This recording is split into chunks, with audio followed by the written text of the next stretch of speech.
14 августа. Госсоветы Грузии вводят войска на территорию Республики Абхазия.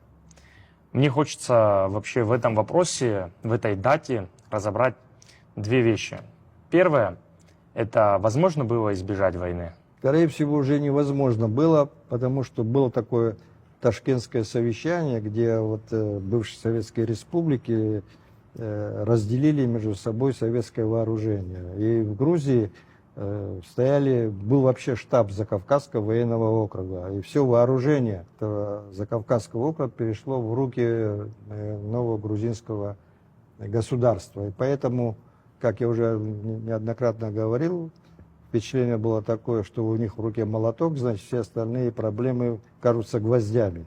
И поэтому они уже не считали, что они просто переедут. У них эйфория такая была. Мы понимали, с чем мы можем столкнуться. Вы знаете, был такой министр внутренних дел Абхазии Луминадзе Гиви. И он уже когда стал беженцем в Грузии, давал интервью после войны в газете «Алия». Он писал, что абхазцы, говорит, мне жаловались, что грузины вооружаются.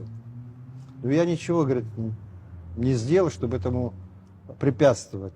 Потому что если я это сделал бы, такие, говорит, болтуны, как называет он тогда, Какубава такой был один из ярых таких националистов здесь, меня бы обвинили в том, что я предатель. И поэтому я ничего не сделал, о чем сейчас жалею, говорит. Потому что абхазцы, когда увидели, что мы ничего не делаем, они сами стали тоже вооружаться и сделали это лучше, чем грузины. На самом деле так и было. Вот я по поручению Айтглара занимался созданием как-то безопасности на случай войны. И тогда мы создали, и даже у меня было право не докладывать, чтобы это все было засекречено, не докладывать о результатах Айтглара. И вот мы такую засекреченную конспиративную организацию создали, где о наших делах знали только по одному человеку, который прикреплены были к районам. Они уже там своих несколько человек. И вот такая разветвленная была создана сеть. Даже хочу назвать этих людей. Значит, у нас за город Сухум отвечал Гиви Допуа, за города Чимчиру Дима Адлиба, покойный уже, он погиб в автоаварии после войны. Гиви Аршба был от Кварчала по прозвищу Бульба. За Гудауту отвечал Дима Ардзенба. И за Гагру Бганбу Заур. Вот эти ребята, во-первых, мы занимались тем, что мы где могли вооружение, даже бронетехнику привезли, потому что тогда в Советском Союзе была такая тенденция. Они же вообще вооруженные силы вообще разбазарили. Они продавали бронетехнику, снимая с нее вооружение на сельскохозяйственные якобы нужды и так далее. Вот мы покупали это, отдельно покупали вооружение. Вот так какое-то у нас все-таки вооружение было. Потом у нас, мы собирались в лесу где-то, вот это вот узкий круг. И мы выстроили систему такую, что я первый выступил по телевидению, когда война началась, я по телевидению тогда сказал, обратился к командирам, вы знаете, куда идти, что делать, собирайтесь и ждите команды, не ввязывайтесь в боестолкновение. Можно уточнить, вот для наших зрителей, все-таки здесь подходит цитата «Хочешь мира, готовься к войне». Ну, готовились, да. И важно уточнить, планировалось ли использование всего этого с нашей стороны, то есть инициативу брать в свои руки? Или вы рассчитывали так, то, что если все пройдет... Нет, я же не зря привел это интервью этого Луминадзе. Мы видели, что грузины вооружаются, и нам нужно было защитить наше общество. Мы имели пример 89-го года. И вот тогда все, что из Южной Осетии, там стояла вертолетная часть, мы Нурсы закупили, привезли. Ну, не в большом количестве все-таки. Ну, все это было несоизмеримо с тем, что было в Закавказском военном округе, вы же понимаете. И у нас был план. Ну, во-первых, когда распался Советский Союз, здесь стоял 8-й полк. Этот 8-й полк распустили и вывели из Абхазии, но мы сделали так, чтобы вооружение здесь осталось. И командир этого полка остался здесь. Ему там дали дом, там это что такое сделали. уже председателем Верховного Совета был Арзенба. И был новый такой, когда Верховный Совет Абхазии, о котором я говорил, там был президиум Верховного Совета, где было 9 человек, из них 3 абхазца были, Владислав Арзенба, Узган и я. 3 грузина и 3 других национальностей. Были из этих 3 других национальностей, 2 было наши, Тополян и Воронов. Поэтому нас было из 9 5. Но дело не в этом. Тогда мы приняли, короче говоря, решение о том, чтобы вот эти вооружения 8-го полка перешло в новосоздаваемую абхазскую гвардию. И это было там около 750 автоматов, стволов. Но мы их, чтобы... Тогда же все-таки еще здесь такая ситуация была, и грузины вооружались и так далее, мы в основную часть в Кварчел переправили. И у нас еще был план на случай войны захватить оружие из Гудаутской военной части. Мы вот Айтглера мы уже готовились, даже учения проводили на случай войны, как эвакуировать там наши документацию и все прочее. У нас была выбрана, значит, машина грузовая, водитель, который был представлен. Было распределено, что в случае войны женщины собирают все это самое, а мужчины собираются у Айтглера, и им дают команду и отправляют их туда, где 8-й полк на Гумисте, в реке Гумисты. Так оно все и сработало, в принципе. Последнее, что вот по поводу 14 августа хочется уточнить. Многие, я думаю, зрители вообще в нашем обществе часто слышат и говорят о такой операции, как «Меч». Это грузинская операция, правильно? Но, как я понимаю, многие думают, это вот то, что произошло, это операция «Меч». Я же осведомлен, то, что операция «Меч» была провалена. То есть в ночь с 13 на 14 готовилась эта операция. Да, это эшелоны поездов, забитые войсками госсоветов, этими группировками, техникой, снаряжением и так далее. В ночь высаживались по всей республике. Да. То есть вагоны шли, вагоны, как я для себя это представляю, то есть вагоны заходили, Гау, остается пару вагонов дальше, Чимчирет, Кварчал, Кагра, Гудаута. То есть вся Абхазия на утро 14 августа была бы оккупирована. Так, да, это был вот это, правильно вы говорите, это был план «Меч», да. Да. Но он не состоялся, потому что тогда мигрельские повстанцы во главе с Лоти Кубали, они взорвали мост. Вот. Да, им пришлось это все переориентировать на то, чтобы по дороге уже не пошли, а уже уже утро было. Да. То есть вот как раз таки вот это событие, да, редко его упоминают где-то, но взрыв моста изменил, мне кажется, вообще ход истории. Да, и это да. И еще Лоти Кубали потом опять еще сыграл свою роль в конце самой войны, когда ожидали, что он придет на помощь осажденному Сухуму. Такое тоже было. Об этом тоже можем поговорить, если хотите. Да, мы к этому подойдем. Да, то есть вот это очень интересный, важный факт. Операция «Меч», подготовленная Грузия, которая наверняка прошла бы успешно. Мы, мне кажется, не были готовы бороться по всей республике сразу. То есть вот этот фактор, то, что мы смогли отступить в Гудауту, там укрепиться, дождались добровольцев и так далее, сыграл важную роль. Правильно? Да. 14 августа операция «Меч» провалилась. Грузинская сторона не ожидала, как мы понимаем, вообще ход событий, но предприняла в такой поспешной форме вторжение в Абхазию, получается, по дорогам. Но это все-таки была операция «Меч», продолжение, просто ее корректировать пришлось. И вот тогда, в этот день, когда должна была состояться сессия, где мы должны были принять вот этот договор об основах взаимоотношений, о котором я говорил, мы собрались, тогда абхазская часть собралась в кабинете у Владислава Арзенба. Но члены президиума, я уже сказал, у нас члены президиума было Владислав Арзенба, Узган и я. Кроме того, там ключевые еще депутаты, представитель комитета по безопасности Гурджио был, там Давид Пилия был, ну, были некоторые наши, Сергей Багапш был, я помню. Мы, Айтглера, тогда вот создали дружины такие вооруженные, которые на ключевых развязках стояли. Мы уже им дали эти вооружения, которые забрали из 8-го полка, о чем я вам говорил. Вот. И даже формы мы помогали там всячески. Вот на базе 8-го полка создали Абхазскую гвардию. Они дислоцировались там. Вот. Начальником штаба был Гиви Агрба, хотя командиром был бывший командир 8-го полка Климов.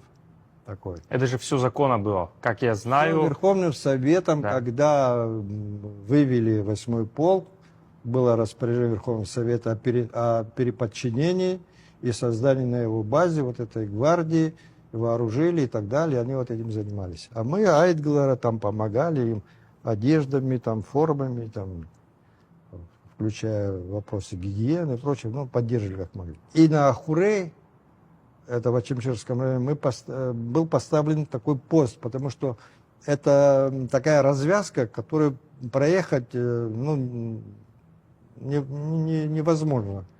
И мы понимали, что если будет какое-то вторжение, то через Ахурей, мимо Ахурей они не пройдут.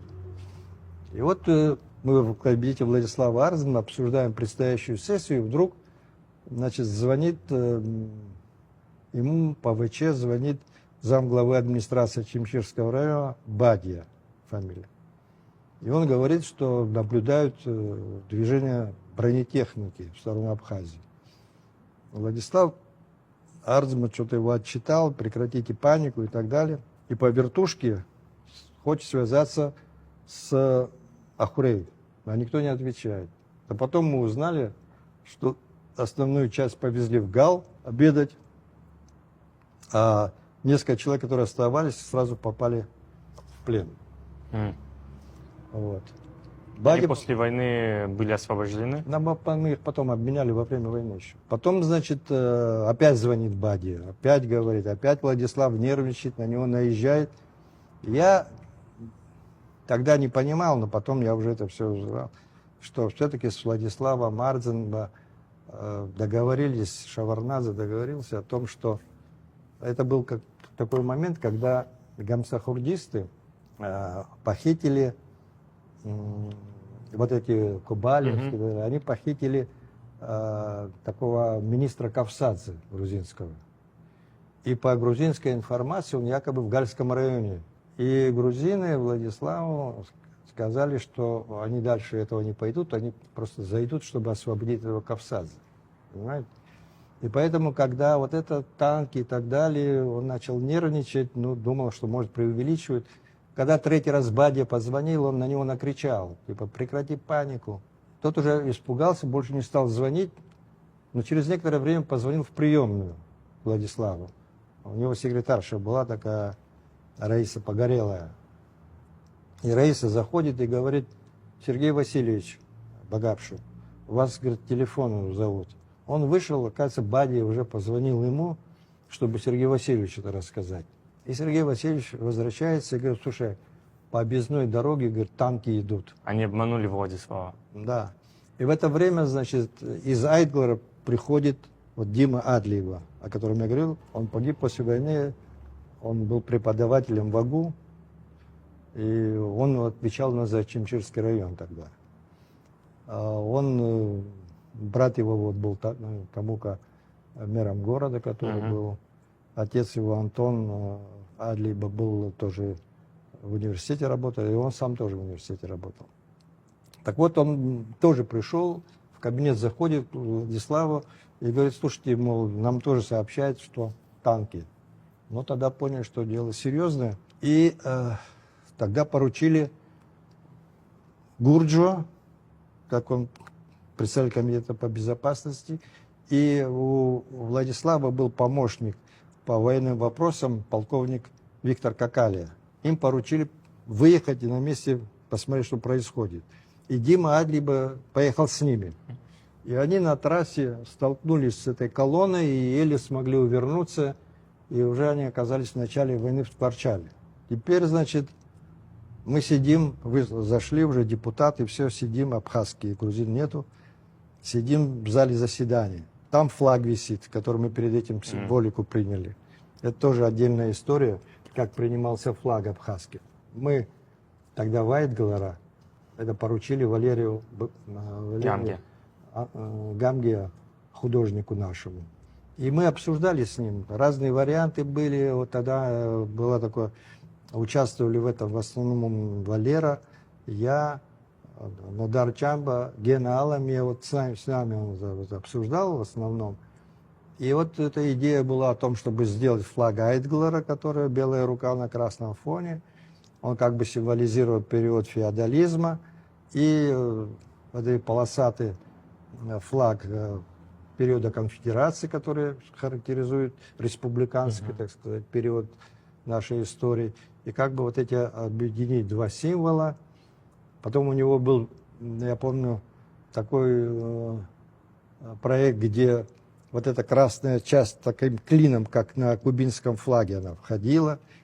Я его попросил, я говорю, не надо так делать, давай лучше сделаем вот так, как сейчас он есть. Потом Владислав Арзумов попросил его показать, он пошел, Владислав добавил звезды. Звезд не было вокруг этого. Я там что-то протестовал, говорю, зачем это перегружает. Он сказал, не, это даже лучше, там обрамляет и так далее.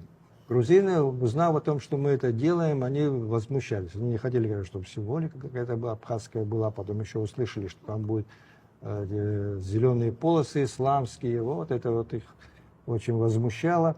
И чтобы как-то сгладить эту ситуацию, власти решили сделать какой-то компромиссный вариант. Тогда зампредседателя правительства был Лабахова Зураб Архипович. Ему было поручено вот, работа над этим флагом. И тогда он вызвал всех художников и поручил, чтобы каждый принес свой проект. И вот художники собрались, каждый со своим проектом на бумаге, а он, Лабахов, даже сделал матерчатый. А я взял и пришел туда тоже, хотя я не художник, не был. Пришел туда, и все рассказывают, что означают вот эти их флаги и так далее, в том числе и Лабаху объясняет, что это вот море, это там солнце и так далее. Ну, я там такой-то устроил, и, короче говоря, Айтглер имела такой все-таки тогда авторитет, что все художники поддержали проект Валерия Гамге. Вот так был флаг. И теперь, чтобы его пошить, это же тоже проблема была, материала нету. Мы отправили тогда делегацию в Рауфа и Бежнов в Турцию, оттуда присылали, подключили Бату Арзенба, дом моды. Теперь шить не можем, он прислали материал, шить не можем, там это грузин полно тоже работает. И вот он нашел мужа, жена, абхазцы, которые у себя дома это шили. Меня позвали, я тоже там присутствовал, смотрел, и последний стежок дали мне сделать. И вот этот флаг мы принесли утром, как раз успели к утру, принесли, и на заседании Верховного Совета тогда был принят флаг и герб тогда. И этот флаг висел в зале заседания. А еще был флаг, который потом сделали, он висел на крыше здания. И вот мы, когда сидим 14 числа, Владиславу Арзумову сказали уехать. Он уехал. Когда Владислав уезжал, я ему сказал, слушай, давай встретимся в Афоне, там сделаем какой-то штаб сопротивления, там есть пещера в случае бомбежки, туда-сюда. Ну как-то да, и разошлись, он уехал. Я вернулся и в зале сижу заседания, и мне Валерий Кварча, он говорит, он знал, что я занимаюсь, он тоже в политсовете Айтглера был, в президиуме. И говорит, что ты сидишь, давай иди, занимайся своим делом. Я говорю, как я сейчас уйду, как это будет воспринято? Давай, уходи. Я ушел, вышел. Вот я вот не помню, флаг я забрал, или каким образом этот флаг потом оказался в Гудовутах. То ли я его забрал, то ли потом они привезли его, что ли. Это все 14 августа. Это 14 августа. Я приезжаю в Афон, спрашиваю, Владислава нету. Приезжаю в Гудауты. В Гудауты по нашему плану должны были уже напасть на Гудаутскую базу, захватить вооружение и прочее. А там уже перед администрацией народ собрался, толпа, я разговариваю, там Дима Арзема, который у нас... Это и другие ребята, которые там в активе. Все стоят, невозможно отдельно отойти. Я говорю, почему не сделали? Но они не знают ситуацию все-таки. Они говорят, Владислав что говорит? Я говорю, не знаю, не могу найти Владислава. Мы знаем, где он. Не знаем, как связаться, говорит Дима. Как связаться? Ну, пойдем, говорят. Там около администрации, прямо у моря, пункт пограничный. И как зайдешь, сразу стоял столб, часовой стоит и вертушка. И мы завалили туда, вся эта толпа. Что мы это часовой может сделать? Вот, набирают. И связан с Владиславом, он находится в Эшере, на этой части, которая в Эшерах стояла. Лаборатория она называлась. Сейсмическая. И я говорю, вот мы можем взять. Он говорит, ну давайте, если можете, давайте делать. И как только услышали, что мы, хотя у нас были подготовлены на такой случай машины, которые должны были организовывать. Какой организовать и как? Рванулись, кто что схватил. Я им кричу, возвращайтесь сюда. А я перед этим приехал в Сухуми к этому 8-му полку Климову. И я ему сказал, сейчас я еду в Гудут, и оттуда сейчас придет вооружение. Вот здесь ребята уже начали собираться туда. Потому что из Айтглера их отправляли туда. Я говорю, вы правильно людей расставьте. Но он в растерянности сидит тоже, не привык к таким делам же, военный. А тут приезжаю, вооружение не захвачено. И эта толпа вся рванулась туда в часть. Я им говорю, потом соберитесь у лесхоза. Ну, собрались, выстроили шеренгу, смотрю, что кто-то автомат захватил без рожка, кто-то гранату без запала, кто что, чего. Короче говоря, вот так произошло. Ну, все равно какое-то количество вооружения тоже взяли тогда. Хоть Но что-то. патронов мало было. Патрона. Предлогом была охрана железной дороги, правильно? Я не знаю, видели вы или нет, недавно вот появилось вот это интервью у Шеварнадзе, берет девушка какая-то, где он говорит, да, говорит, ошибку совершили. Ну, говорит, хотели там, типа, охрану железной дороги. Она ему говорит, зачем танками защищать железную дорогу? Далее у нас было 15 августа. Это уже день, когда пришли первые добровольцы, правильно? Ну да. Конфедерация горских народов Кавказа. Когда конфедерацию создавали, мы создали комитет по безопасности, который Сосналиев возглавлял. Да. И они сразу и приехали. Кстати, перед этим, вот когда Каркарашвили еще, если помните, прошлись они по Абхазии, до Псоу, там выпили воду, картинку эту сняли да. и так далее. Они сперва хотели вторгнуться в Абхазию, когда мы выдвинули тогда своих этих гвардейцев, ополчения, все встали на Ингур. И тогда Сосналиев приехал, и я тогда со Сосналиевым и с коллегой Джоновым мы выдвинулись тоже туда, и они тогда не рискнули войти. Это Потом, когда? Какой год? это или 91 или 92 уже. И вот, скорее, 91 по-моему. И вот тогда, уже тогда сразу приехал, тогда Сосналиев. Второй раз уже они договорились, мы на вот, вы спрашиваете их, избежать. Мы всячески пытались избежать столкновений, поэтому согласились второй раз на компромисс, пошли, что хорошо, пусть они пройдутся по Абхазии, дойдут до Псов и сразу же уйдут, не останутся в Абхазии. Они пообещали, что не останутся в Абхазии, так и сделали. Они пришли на Псов, сняли для телевидения картинку, как они пьют воду из Псов, и ушли. Как я знаю, после начала войны прошли первые переговоры, если не ошибаюсь, 15 августа Вот. между грузинской стороной. Вот это, об этом же я говорил, когда вот делегация приехала в Гудауты, и Владислав Арбузов поручил мне с ними переговоры вести. Да. Было принято решение разойтись. Нет, грузинская сторона. то, что вы говорите, это другое. Это еще в Сухуми происходило. Да. Это же первый день было, не во второй день, по-моему. Это первый день был. Мгм. Это было, да, когда выбрали представителей от нас, и они разговаривали с этими, как я уже забыл. Ну, а представители абхазской стороны Да, и были... они тогда договорились, что чтобы город не рушить, разойдемся. Мы отойдем на в Гумисту. Гумисте, а они за Киласур. Вот. Однако Ну, грузинская мы сторона понимали, что нарушила. они могут обмануть, но мы тоже понимали, что нет возможности удержать. Мы там на Красном мосту задержали, ну что они обойти могли по Белому мосту, откуда хочешь могли обойти. Мы понимали, что мы не удержим так город. Мгм. Да, ну, Не было сил, да? Да. Так что мы это, можно сказать, что как-то сохраняя лицо, договор сделали, мы отошли не до Гумисты, а отошли до Универсама сейчас.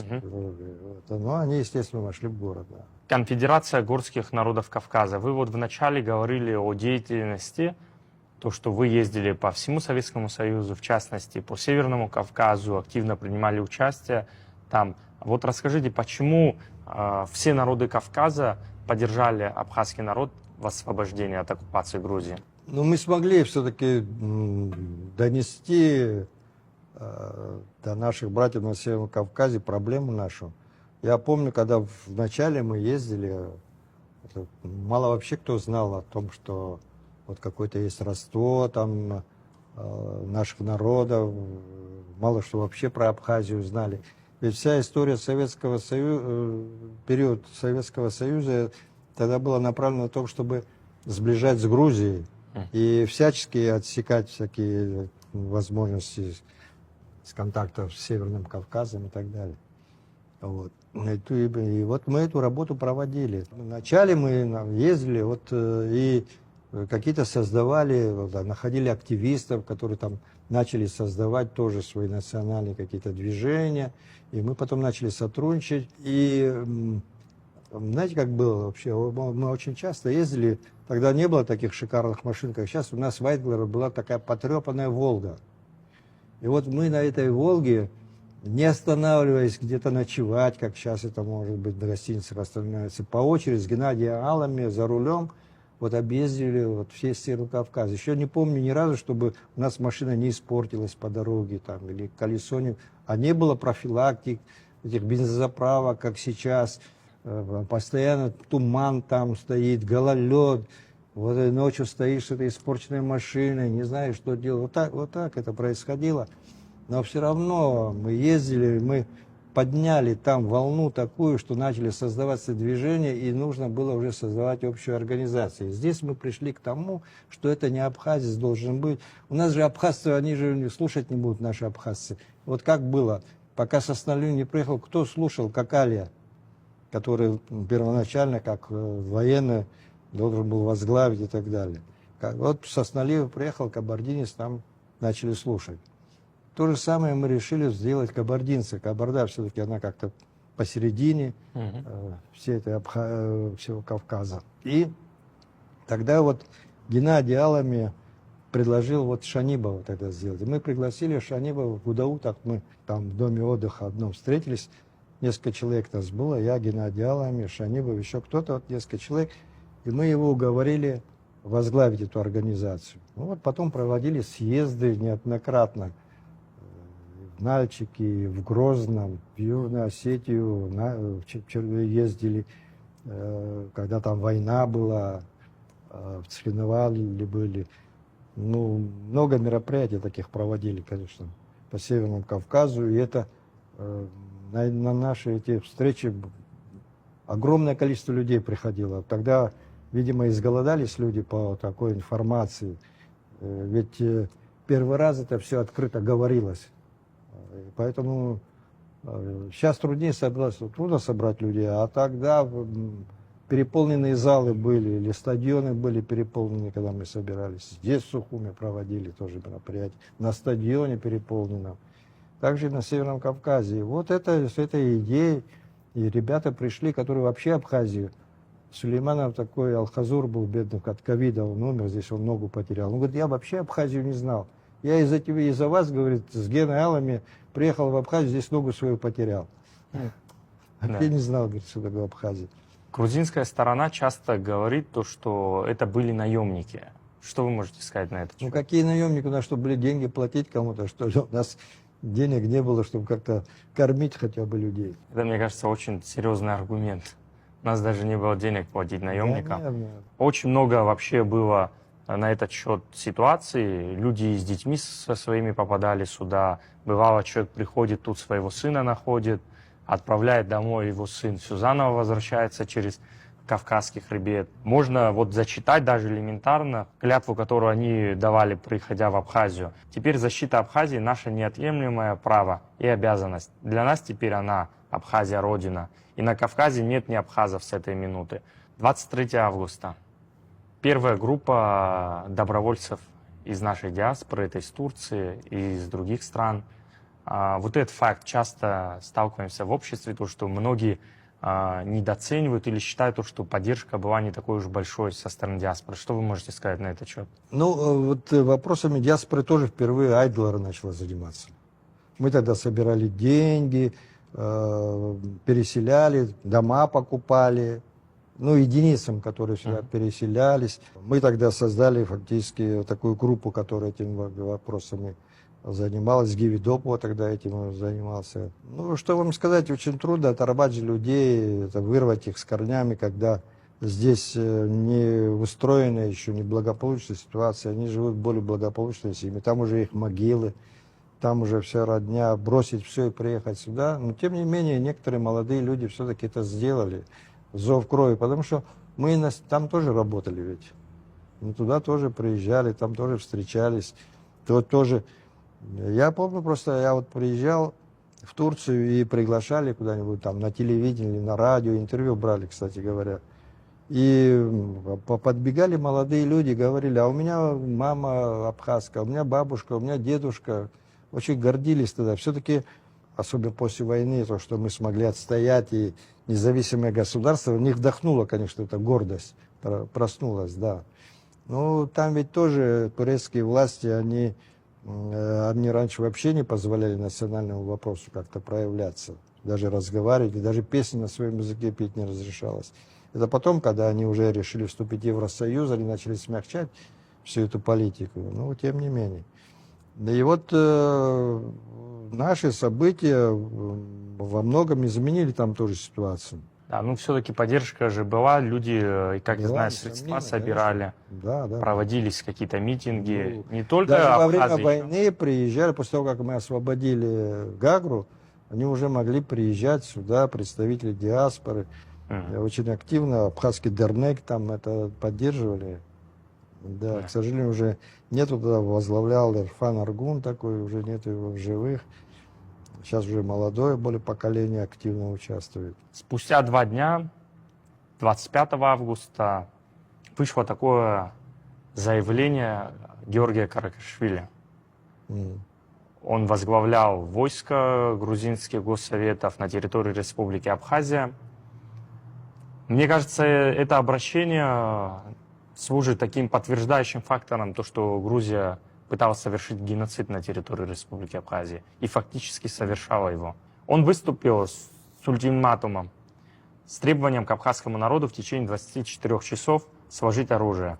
В противном случае он пообещал, далее привожу цитату, этим сепаратистам, имея в виду нас, абхазов, что если из общей численности погибнет 100 тысяч грузин, то из ваших погибнет все 97 тысяч, которые будут поддерживать решение Арзенба.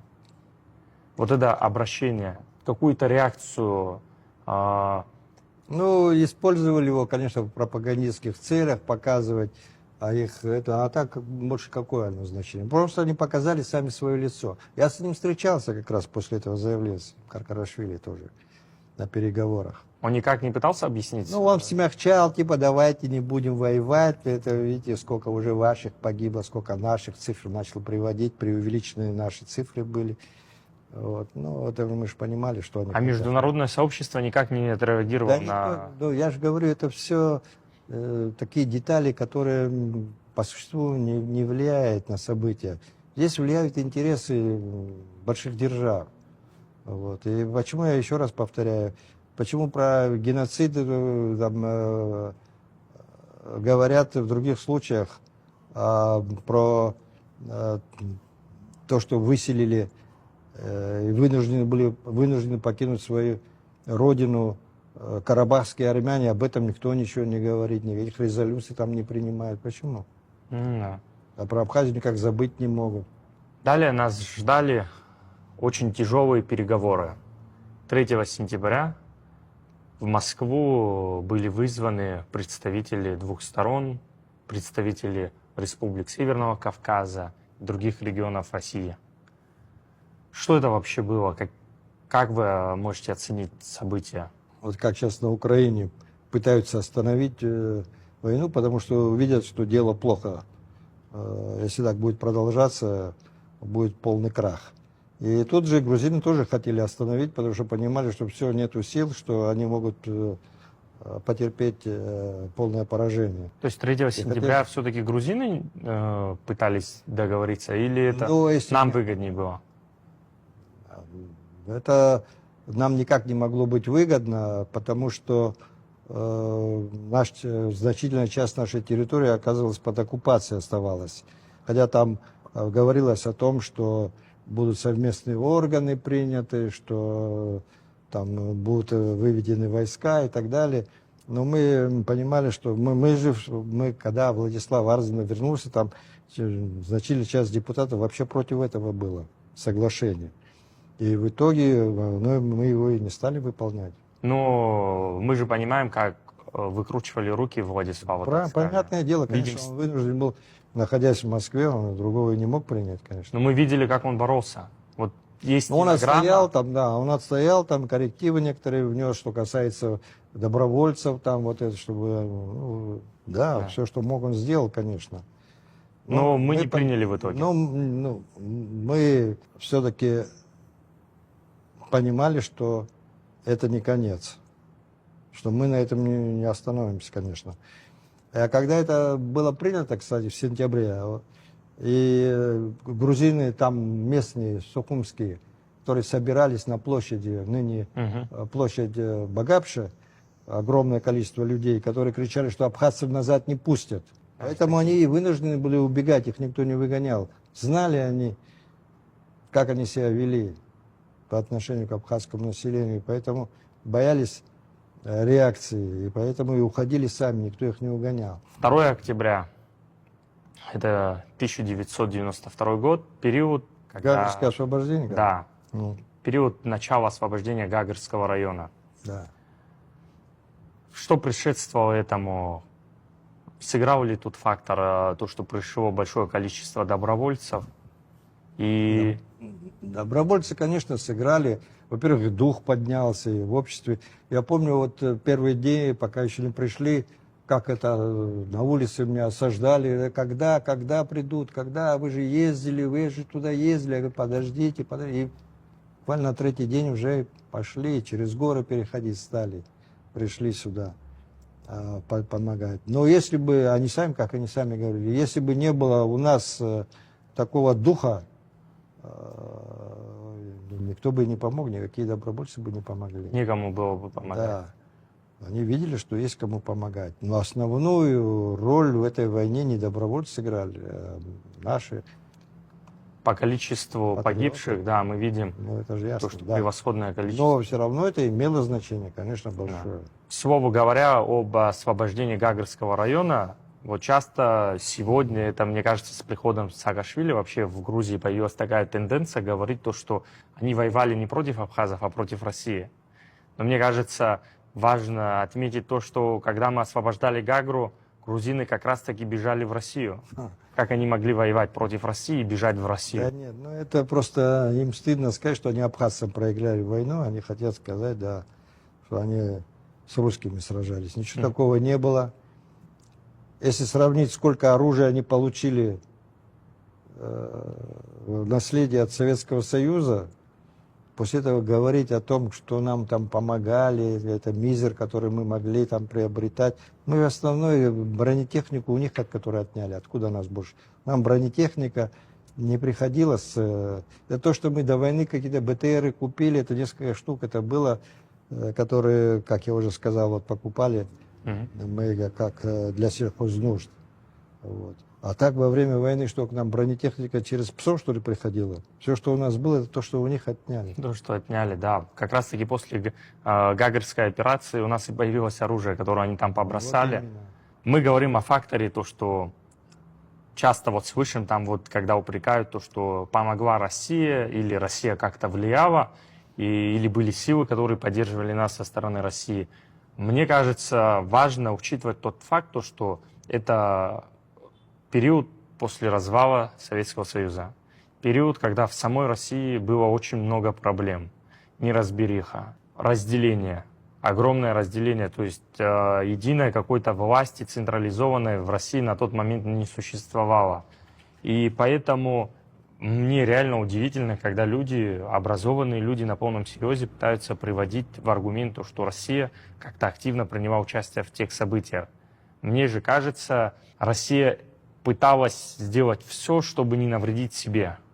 То есть там обстоятельства на Северном Кавказе, когда Грузия требовала, чтобы Россия предотвратила приход добровольцев с Северного Кавказа, мне кажется, Россия и не могла на это повлиять. Очень сложно. Как можно остановить людей, которые готовы на все? Я помню, вот мы приехали, мы были в Грозном, вернее, с Геннадием Аламия. В Грозном было 2 аэродрома, где стояли учебные самолеты Л-39. И мы с Гамсахурди, в общем, с Дудаевым, хотя с Гамсахурди тоже встречались в Грозном. Мы с Дудаевым договаривались о том, чтобы он нам дал какие-то эти самолеты. И в это время из Абхазии на Икарусе привезли убитых в Грозный. А нас попросили, Владислав по телефону сказал, сделайте, чтобы добровольцы больше не приезжали, потому что нету ни вооружения для них, там это же надо же оснастить, питать и прочее. Чтобы никто не приезжал, нет необходимости такой. И вот Икарус приехал, а перед ним собралась огромная масса молодых людей, которые хотят ехать в Абхазию воевать. Мы с Геннадием Малыми стали у дверей, объясняем, что нас оттолкнули, и полный автобус набился. Там уже мест сидячих не было стоит. Вот так они рвались в Абхазию. Аж мурашки сейчас идут по коже.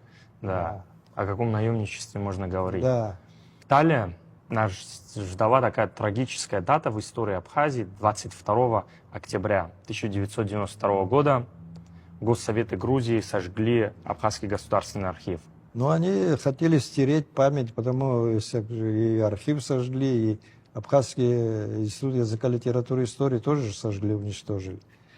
Потому что там наша история хранилась. Слово для наших зрителей, это факт, это не какая-то позиция абхазской стороны. Мы, кстати говоря, в Абни, тогда, когда Владислав Арзумов был, несколько таких изданий серьезных успели издать, и в том числе список Абхаз переселен строй, как переселяли людей с фамилиями, с датами и так далее. Они надеялись это все уничтожить. А книга-то осталась. Да. Вот этот факт, он подтвержден. Есть в интернете множество фотографий. Также вот я недавно, готовясь к этому подкасту, нашел в интернете очень много интервью очевидцев из грузинской стороны, которые рассказывали об этом, как люди прибежали, все, даже грузины, не понимали же, обычные люди хотели тушить, а их останавливали, не давали потушить. Но далее нас ждала не менее трагичная, мне кажется, одна из самых таких трагичных дат, 14 декабря. Ладская трагедия. Да. Трагедия, которая унесла очень много жизней, не просто взрослых, женщин, стариков, много детей. Было очень много еще нерожденных даже. Вот этот акт, который был совершен, теракт, терроризм. Мне удивительно то, что вообще мировое сообщество, когда на какие-то мелочи ссылается, игнорирует такие факты, вопиющие факты. Понимаете, вот говорить о том, что это не знали, кто там это исключено, потому что кто-то дал, так сказать, информацию туда, для тех, кто был в латах, что вертолет вылетает, и тогда там 83 человека было, это мы даже не говорили об этом, потому что там такое количество нельзя в вертолет сажать людей. И они видели, тот, кто дал сигнал, он видел, что там женщины, дети сидят. Это так, мне кажется, любой здравомыслящий человек должен осуждать. И когда говорят, кто сбил и так далее, как мы знаем, на тот момент территория, с которой был совершен выстрел, по-моему, орудие земля-воздух, находилась под контролем Госсоветов Грузии. Это ясно, что это сбили или местные жители Сваны, или, они тоже были вооружены, какие-то подразделения были соответствующие. Был Новый год. Новый год, такое серьезное обращение. Было сделано обращение ко всему народу, мотивирующее. А после нас ждали неудачные операции. Январская, после потом мартовская. Да. Можно было ли избежать этих авиаопераций, вот этих последствий? Вы знаете, это не проигрывая война, это неудачные сражения, без этого не бывает. Во-первых, опыт нужно было набираться, а как его набираться, если не сражаться? Да, были неудачи, были удачи. Во время войны не бывает так, что сплошные победы были. Но это все закаляло нашу армию. Очень сложный был период, очень много, это самая такой масштабной операции, наверное, было на протяжении той войны, и в неудаче самое большое количество наших людей погибло. Там 222 человека погибло, Да. сколько-то еще, до 20 человек, по-моему, без вести пропали, очень много раненых. Сложная операция, когда наши войска лавировали через реку Гумисту. Это зима, холод, Да. горная река. Но вас ждало еще сложное одно событие. После этих неудачных операций в Кудауте, как я знаю, проходили, так скажем, митинги, где собрались матеря, Но это было женщины в погибших Доме культуры. в Доме культуры. Да, меня Владислав Арзан попросил возглавить, так сказать, от имени руководства эту встречу. Хотя я там был не один, там был Беслан Кубахия, был Александр Золотинскович Анкваб, Гварами Олег Алексеевич. Вот. И да, я в основном говорил о том, что ну, мы учимся. Мы видели войне, вырезки. Да. Ну и когда я спровоцировал и сказал, ну что, будем сдаваться или будем воевать дальше? Это такой всплеск эмоций вызвало. Конечно, они лежат на своей земле, когда-нибудь мы ее освободим, и тогда достойно похороним. Такие были отклики. Стала какая-то женщина в траурном Да, и да. произнесла такие слова, как «Мы не будем оплакивать своих сыновей, пока Её что вы не сын освободите погиб, да. нашу родину». Да. Её Эти сын слова погиб. чего они стоят. И Да, для да. многих людей, мне кажется, тогда вот и переломный момент наступил. Я там вот в этом как-то так получилось, какая-то у меня антисемитское какое-то высказывание. Я там говорю, ну что, будем слушать там этих еврейских пропагандистов, что такое сказал. А дальше там не ясно, в чем дело было. Я-то не об этом говорил, не против евреев говорил. Я просто имел в виду, что свидетели Иеговы тогда появились в Абхазии, и очень многие в эту секту вошли. А они пропагандируют, что не надо воевать. Я вот это имел в виду. Но это как-то за кадром осталось, и выпад какой-то антисемитский получился у меня. После всех этих событий я знаю то, что активная работа проводилась в штабе, где просчитывались разные ходы и вариации, как мы можем освободить свою родину. Было учитано уже ошибки этих Мы операций. постоянно, а как победить? Мы постоянно пытались наступать. Ведь после начальной фазы войны грузины больше не наступали. Да. Все время наступали мы. Искали, кусались, то Гагру освободили, то попытки постоянные. Они не наступали вообще. Мы Это их был трепали фактор постоянно. победы. Мы их постоянно трепали, конечно. И Ну, вот а какая деморализация у них была после Гагры? Они же... Паника в Сухуми была. Вот мы говорим, неудачная операция, но именно они послужили таким поводом, посылом и опытом. То, что мы Несомненно. осознали, то, что напрямую идти, брать Да, Сухум да, да. очень сложно, потому Да, что да. была возвышенность, Да, да, да. с да. которой обстреливалась. И было принято решение взять ущелье. Значит, ну, последняя операция так и выстраивалась. Отвлекающий маневр был по нижней части в районе Батальон Учхоза. смертников. Да, в районе Учхоза. А основная часть шла по горам через Каман. и так далее. Можете рассказать об этом батальоне? Вот, Ну, я сам был с теми, которые через Каман шли. Я всю операцию-то это знал, что они, ну, сейчас говорит о том, что мы их на смерть посылали, такого нет, но они шли на штурм шли. в открытый Понятно? штурм. Да. Проходили операции, то есть было запланировано то, что мы со всех сторон, задействовав Восточный фронт, потому что он связывал как раз-таки Сухум, оккупированный на тот момент, с Перерезать Грузией. дороги нужно было, задача стояла. Десанта, который высадили мы тогда, стояла задача того, чтобы отрезать коммуникации. И, кстати говоря, вот я тогда о Лоте Кубали начал говорить. Лоти Кубали приехал в Гудауту. Он позвонил мне и говорит, хочу приехать с Владиславом встретиться. Ну, хорошо. Организовали, он приехал в Гудауту. И мы втроем разговариваем у Владислава Арзенба. И он говорит, слушайте, все-таки порядочно поступил. Он говорит, понимаете, говорит, я сейчас хочу Шеварднадзе сказать, что я буду поддерживать их, но я это делаю для того, чтобы получить вооружение и бронетехнику. Я не буду их поддерживать. Если услышите эти заявления, знайте, что я не пойду против вас. Ну, хорошо, пожали друг другу руки, все. Потом он говорит, можно, говорит, там, говорят, что в Гаграх, это как раз после освобождения Гагры был, что там в футбол, говорит, играли, там на стадионе. Я говорю, поехали в Гагры. И мы поехали с ним в Гагры, а там я попросил, и сделали встречу с местными жителями, там, грузинами, которые недалеко. Они, конечно, на стадионе не сидели, матч не видели, ничего этого не могли, но понятное дело, что это такой символический жест больше был. Они вышли, запуганные, конечно, я отошел в сторонку, и они с ним разговаривали. Потом, когда он вернулся, мы в машине едем, он говорит, ну, вот это пропаганда, конечно, говорит, что понятно, говорит, никто не обижает, я вижу грузин.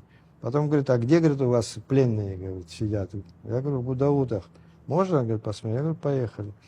Приезжаем, выстроили этих всех пленных, и он к одному подошел по-мигрельски, что-то его, втором человек 5 вот так поругал.